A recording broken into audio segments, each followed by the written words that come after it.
అందరికీ నమస్కారం.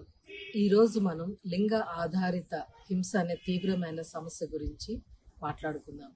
ఇటీవల యూనిసెఫ్ నివేదిక ప్రకారం ప్రపంచవ్యాప్తంగా 370 మిలియన్లకు పైగా బాలికలు మరియు మహిళలు 8 మందిలో ఒకరు 18 ఏళ్ల లోపు అత్యాచారం లేదా లైంగిక వేధింపులను ఎదుర్కొన్నారు.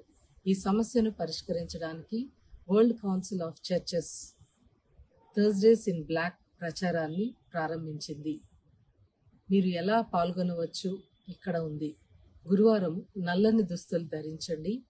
ఈ సాధారణ చర్య బాధితులకు మద్దతును చూపుతుంది మరియు అవగాహన పెంచుతుంది. సోషల్ మీడియాలో షేర్ చేయండి. ఈ విషయాన్ని వ్యాప్తి చేయడానికి థర్స్డేస్ ఇన్ బ్లాక్ వంటి హ్యాష్ట్యాగ్లను ఉపయోగించండి. దక్షిణ భారతదేశ చర్చ్ యొక్క కమ్యూనికేషన్ విభాగం వాస్తవానికి సంఘాలకు అవగాహన కల్పించడం, పాల్గొనడాన్ని ప్రోత్సహించడం మరియు వార్తాలేఖలు, సోషల్ మీడియా మరియు ఈవెంట్ల ద్వారా సందేశాన్ని వ్యాప్తి చేయడం ద్వారా పాల్గొంటుంది. క్రైస్తవునిగా అన్యాయానికి వ్యతిరేకంగా నిలబడటం ముఖ్యం. Thank you. CSI Telugu church, Dubai.